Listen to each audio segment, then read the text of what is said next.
strong cover letter is critical to helping advance your position in a job search. What should you do? I've got 5 tips coming up. Hi everybody, I'm Leigh from teachingacademia.com, and I'm all about giving you the tools you need to navigate academia to make your best impact. Today we're going to be talking about how to write a strong cover letter, and I'm going to give you 5 tips that you need to sort of position yourself, help advance yourself amongst the members of the search committees that are reviewing them. All right, so here we go. Number 1. Be explicit and direct. We don't want any convoluted language. Don't use a lot of specific jargon. Get rid of that as much as humanly possible. Tell the committee who you are, what you've done, what your plans are, what you're going to do. Be very clear, very concise, very direct. Drop all extraneous words, get rid of those adverbs, and get to the point, all right?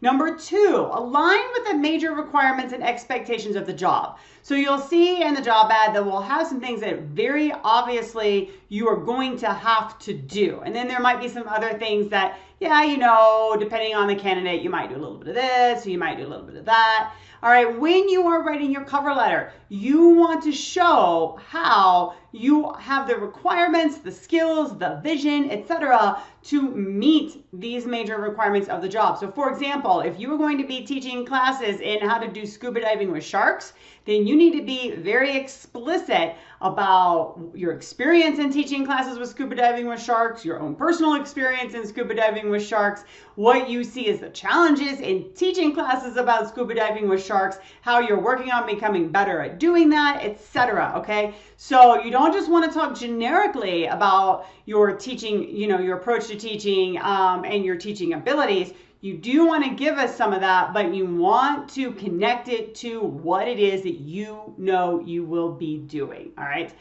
Organize your cover letter into research teaching service. This is not the time to get creative, to go out on a limb, to try to do format and see how it plays out. Be very explicit, break it down so that we can easily find your research experience and who you are as a researcher, find your teaching experience, find your service experience.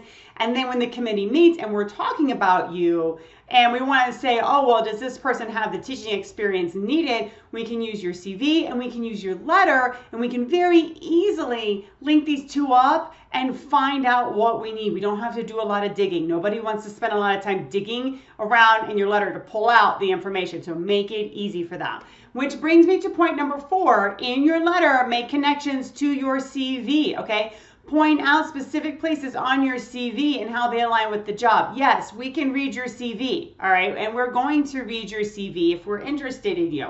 But as you are writing this cover letter, draw our attention to specific things that you want to highlight and make sure that we pay attention to. So for example, my CV shows the range of journals my research on sharks has been published in. This includes Journal A, Journal B, Journal C, and then you show us the range, okay?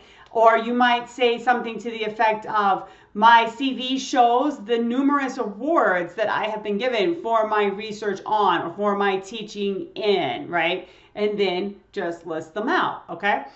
Keep it short, all right? This is tip number 5. Keep it short and focused. If you are applying for an assistant professor position, especially if you're brand new to the job, 2 pages, single space, that's it. When you're applying for an associate position or a full professorship, you're going to have a longer career. You can start getting this into the 3 to 5 page range, but as an assistant professor, 2 pages, single space, and you are out. All right, so thanks for watching. That's 5 tips on how to write a strong cover letter. What questions do you have? What are your challenges about writing a strong cover letter? Go down to the comments. Let's talk. I look forward to hearing from you to help you have the career that you want to have.